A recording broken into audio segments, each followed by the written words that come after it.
Abre comigo em Cantares, capítulo 8.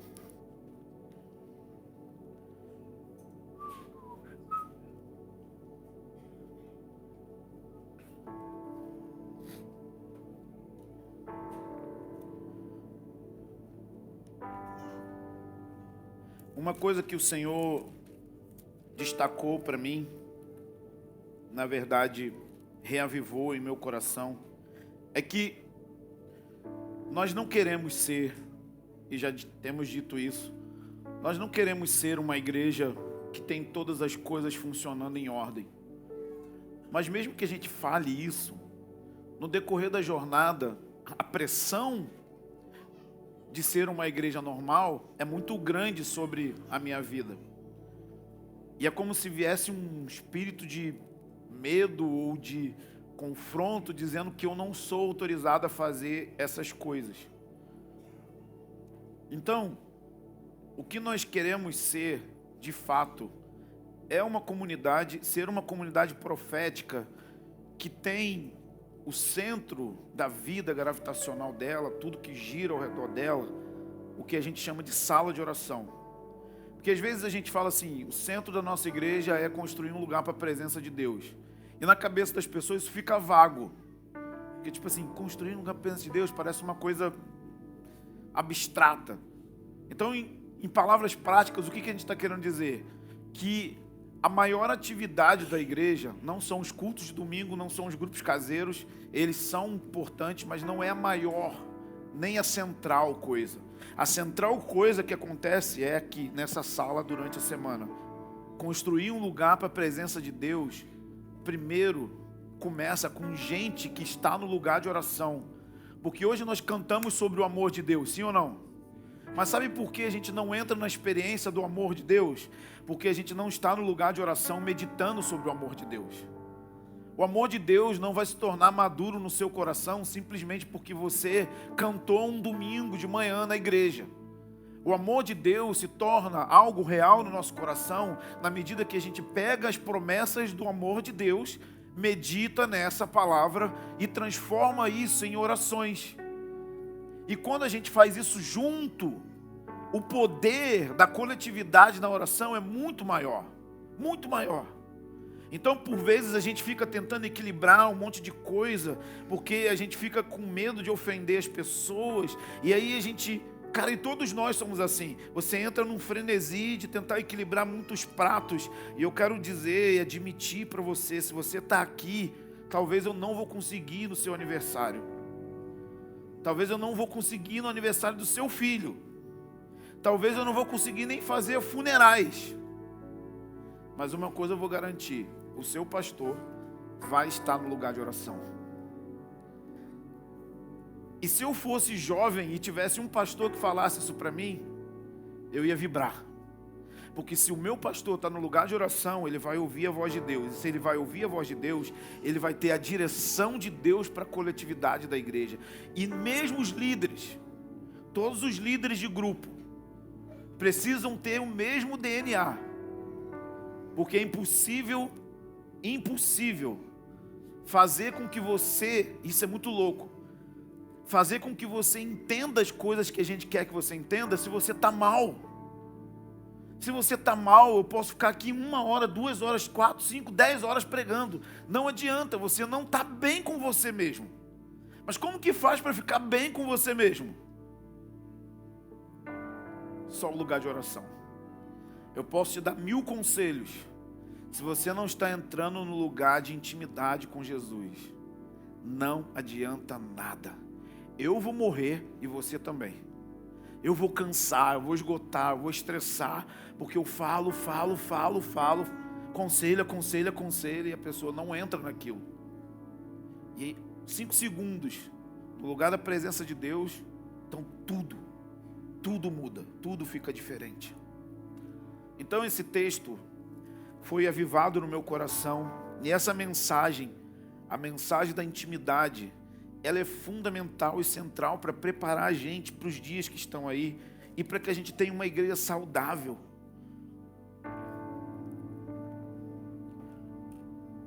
Porque a questão é que viver a intimidade com Deus não significa que os seus problemas vão acabar. Não significa que os seus problemas emocionais vão acabar. Não significa que os seus problemas financeiros podem acabar.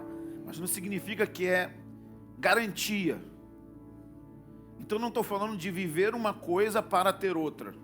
Eu não estou falando de ter intimidade para ser curado, ter intimidade para ter avivamento, ter intimidade para melhorar a família, ter intimidade para isso, para aquilo. Não, é ter intimidade para ter intimidade.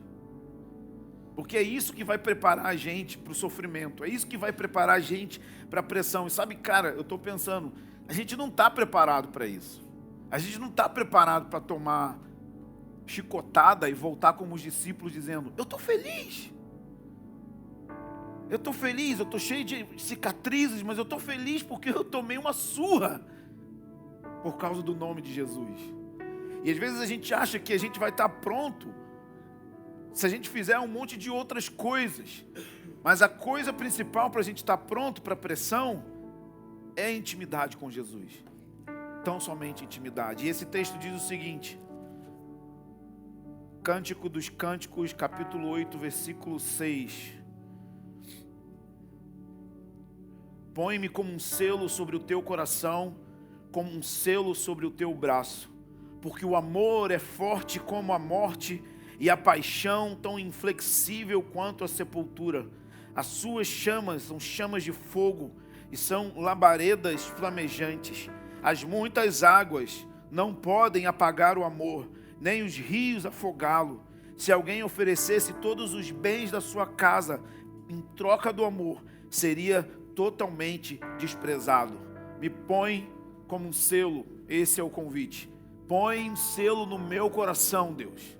Põe esse selo na minha vida, no meu interior. Por que um selo? Porque o selo era algo usado para validar ou selar uma carta.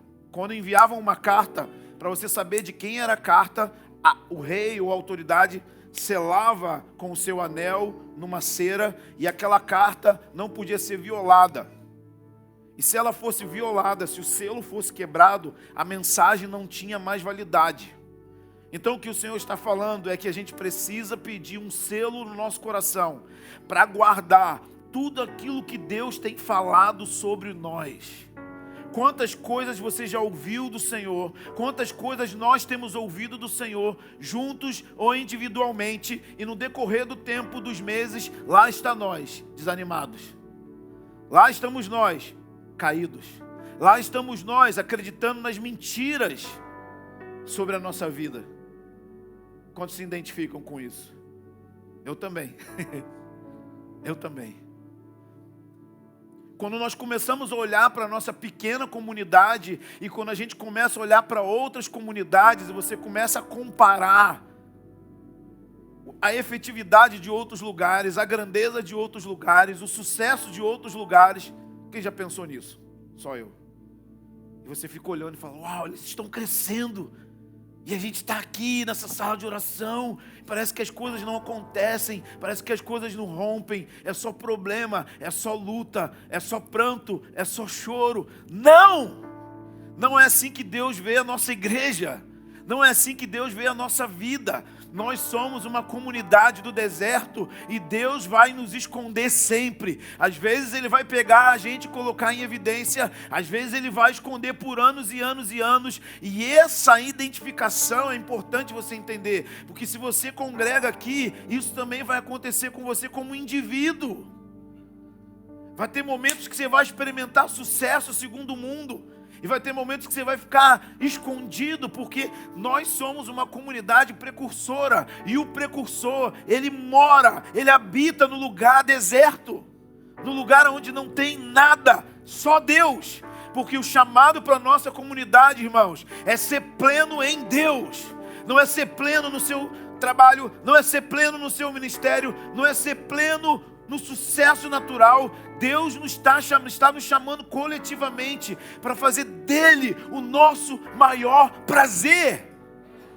E nem mesmo tem a ver com uma questão de, como diz Larry Crabb, um ponto A que leva a B. Nós achamos que porque nós buscamos o Senhor, porque nós temos o Senhor, ou queremos buscar o Senhor, o A vai levar a B. Ou seja, se eu busco o Senhor, eu vou sempre ter uma vida bem-sucedida. Não! Pense nos místicos, pense em Madame Guyon, que presa por 25 anos, presa numa jaula, e ela dizia que a alma dela era mais livre de todos os homens. Por quê? Porque essa mulher encontrou algo que nós não encontramos ainda. Nós achamos que porque a gente faz tudo certo, a gente disciplina os filhos, a gente educa os filhos, então logo, meu filho sempre vai ser um crente. Não, você não tem controle sobre isso. Você não tem controle sobre a vida. Você pode fazer todos os princípios certinhos e lá na frente dar errado. Você não controla. Estou dizendo que você deve parar de fazer as coisas certas? Não, não estou dizendo isso. Estou dizendo que fazer isso não controla Deus. Devemos continuar fazendo, educando, tendo princípios, tendo valores, mas a gente não tem controle sobre isso. E aí, quando a gente não entende isso, a gente acha que Deus é um meio para chegar a um fim. Não, se eu buscar a Deus, então eu não tenho depressão. Não, se eu buscar a Deus, então eu sempre vou ter cura. Se eu buscar a Deus, então eu sempre vou ter bênção. Não é a história bíblica. Não é a história de Hebreus 11. Esses caras deram a vida para ver uma promessa. Abraão deu a vida dele para ver a cidade cujo fundador e arquiteto é Deus. Ele viu essa cidade? Não, não em vida. Diz que a maioria dos heróis da fé morreram sem ver aquilo que Deus tinha prometido. Alguns cerrados ao meio, outros mortos ao fio de espada, outros andaram errantes, vagando pelo deserto. Qual é a garantia que a gente tem? Deus é a minha garantia. Deus é o selo no meu coração. Deus é a marca na minha vida. As pessoas estão preocupadas com a marca da besta. Eu estou preocupado se eu vou ser selado pelo Senhor. E Efésios capítulo 1, versículo 13 fala que o selo é o Espírito Santo, porque o Espírito Santo é aquele Deus dentro de nós que guarda a mensagem. Ele dá a gente, todos nós, o Espírito que clama: Abba! Abba, Pai! Ele é o selo no nosso coração, que lacra a mensagem do amor de Deus por nós. E esse amor de Deus por nós não tem nada a ver com as circunstâncias da vida. Se sua vida está dando certo ou errado, não importa. Deus te ama e ponto. Tem alguém comigo aqui, por favor? Eu estou muito tocado por essa mensagem. Porque é o primeiro mandamento, é o primeiro e o grande. Primeiro, porque é primeiro. É a primeira coisa que a gente precisa dedicar a vida. A gente quer dedicar a vida para muitas coisas, mas a única coisa que o Senhor quer: eu quero que você me ame com todo o coração. Esse é o primeiro e grande mandamento. Mas a gente quer cumprir todos os outros mandamentos sem entender que a primeira coisa na agenda de Deus é: deixa eu selar o seu coração com o meu amor. Deixa eu selar a sua vida e proteger tudo aquilo que eu tenho falado. Cada promessa, todas as vezes que eu falei, eu tenho prazer em você. Todas as vezes que eu falei, Efsibá, nela está o meu prazer. Todas as vezes que eu chamei você para ter intimidade. Todas as vezes que eu falei ao seu coração, liberando cura contra a sua orfandade. Deixa eu selar o seu coração. Como disse Paulo, Timóteo, seja um exemplo para os fiéis. A palavra exemplo é hematoma. Deus, deixa um hematoma em mim. Me dá um pancadão hoje. Me acerta em cheio com o selo do seu amor. Porque quando a gente for afetado por isso, a gente vai entender a diferença de sentimento, emoção e afeto. Você sabia que tem diferença? A maioria das coisas que a gente fala que é amor são só sentimentos. É óbvio que existe sentimento no amor, mas o que eu estou dizendo é que sentimento e emoção são soprados na segunda-feira. Porque emoções e sentimentos são circunstanciais. Você está feliz, aí alguém te dá uma patada. Você continua feliz? Não. São sentimentos, são emoções, mas afeto. Jonathan Edwards falava afetos religiosos. Afeto é inquebrável. consistente. É por isso que João 14 fala que quem ama o Senhor obedece os mandamentos. Não é que você, para amar Deus, tem que obedecer. É porque você ama, você vai obedecer, porque são afetos. É a mesma coisa num casamento. Por que eu não traio a minha esposa? Tem dia que você não acorda super apaixonado. Tem dia que tem problemas, tem lutas, tem brigas, tem discordâncias, mas eu não vou procurar outra. Sabe por quê? Eu tenho afeto. Afetos entranháveis, que não me deixam quebrar a aliança. Sabe uma coisa que o Espírito Santo falou comigo na sala de oração? Nós somos uma comunidade de afetos. Afetos por Deus e afetos um pelos outros. As pessoas vão vir para o nosso meio, vão ver, ali tem afeto. Não é só sentimentalismo, é um amor maduro, é um amor real que as pessoas têm por Deus e eles têm uns pelos outros. Uma comunidade de afetos. Por isso que o Senhor está convidando, cara, sela o seu coração. Sela a mensagem dos afetos de Deus, porque isso começa com o desejo dele, o desejo que ele tem por nós, o anseio que ele tem por nós. Isso precisa ficar selado no nosso coração, para que a segunda-feira não roube isso de nós. Uma marca indelével do Senhor. E quando nós somos afetados no nosso coração, nós vamos ser afetados naquilo que a gente faz, porque ele diz, põe um selo no meu braço. Braço fala das coisas que a gente faz com o Senhor. É o Senhor validando. Isso que você está fazendo tem o meu selo. Tem minha autenticação, sabe? Quando você vai lá, tem que autenticar o documento, tem que pôr o selo. O Senhor quer que você faça coisas que tem o selo dele. Seja trocar fralda, seja educar filhos, seja ganhar dinheiro, seja na sua empresa. Será que o que você está fazendo tem o selo de Deus? Tem a aprovação dele, sabe, tem a assinatura dele, falando, não, isso que você está fazendo, eu estou com você nisso. Eu desisti, sinceramente, eu não quero fazer mais nada que Deus não me dá graça para fazer, e pode o mundo desabar, se Deus não me chamou para fazer aquilo. Deus não me chamou para ser o Dunamis. Deus não me chamou para ser Jesuscope. Deus não me chamou para ser Convergência. Deus me chamou para ser Comunidade Extrema Devoção. E é nisso que eu tenho que gastar minha vida. Não ficar preocupado com outras coisas. Eu tenho que gastar minha vida se terça-feira, essa sala de oração aqui tem 70, 60 pessoas orando.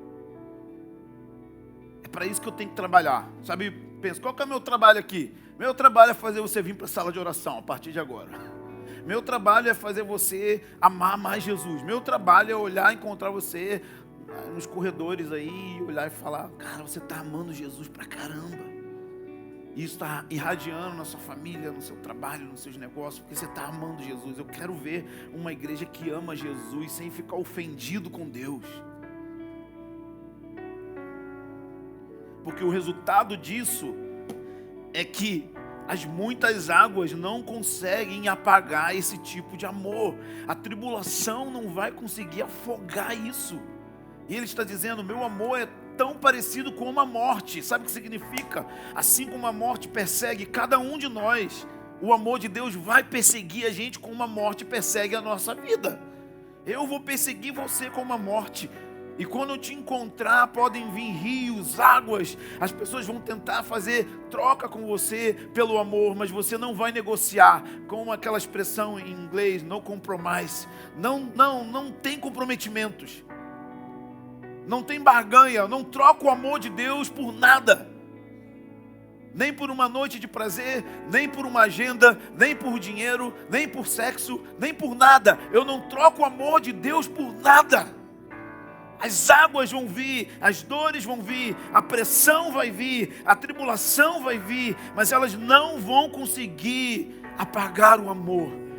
A nossa oração principal hoje é: Deus, sela o meu coração com o seu amor, de maneira que podem vir as muitas águas e elas não vão atropelar a minha vida. Nossa história profética pode ser muito legal, mas a segunda-feira é chata pra caramba. Só que é lá, na segunda-feira, que a gente vai ver o amor a Deus. É isso que o Senhor está fazendo no mundo inteiro. Ele está chamando pessoas para ter intimidade com Ele. Intimidade com Ele. E a resposta de intimidade com Ele é amar a Deus com todo o coração, com toda a força, com toda a alma, com todo o entendimento. E a gente faz isso junto. Por isso ele fala em Efésios 3, para que juntos conheçam quão largo, quão fundo, quão grande, porque juntos nós vamos experimentar uma medida maior do amor de Deus por nós, por nossa família. E sabe, a única coisa que você precisa fazer é ficar diante dele, falar: Deus, eu não sei sobre esse amor, Deus, eu não tenho essa experiência, então eu peço, sela o meu coração, sela o meu coração, sela o meu coração nessa manhã. Reaviva a mensagem da intimidade com Jesus, reaviva a mensagem de ser Maria, de ser Davi, de ser uma pessoa de uma só coisa, reaviva a mensagem de permanecer em Ti, porque sem Você nós não podemos nada, nada. Desperta-nos para o lugar de oração, desperta-nos para o lugar de sentar aos seus pés, desperta-nos como essa mulher de Cantares, dá um gemido no nosso interior. Deus, marca-nos, marca-nos, marca-nos, marca-nos, marca-nos. Remove para longe daqui as cinzas, a mornidão, a ferida.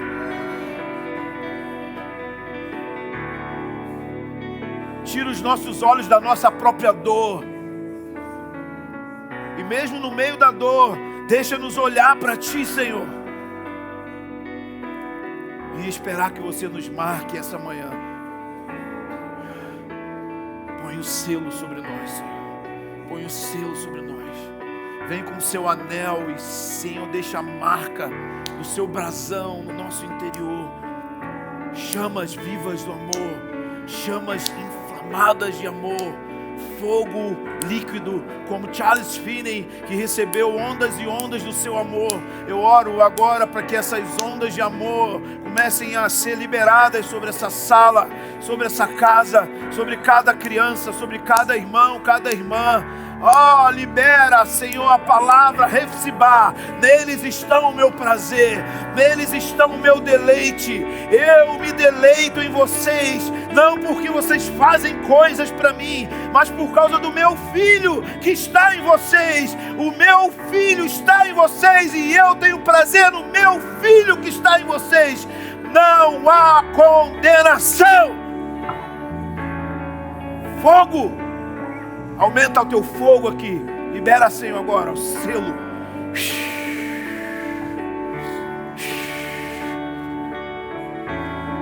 Espírito de tédio, vai embora.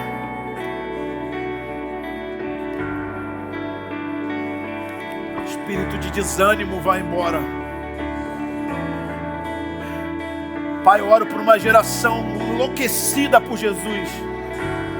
Enlouquecida, desequilibrada, que vão jejuar, orar, ficar diante das Escrituras, não porque querem algo em troca, mas porque querem você.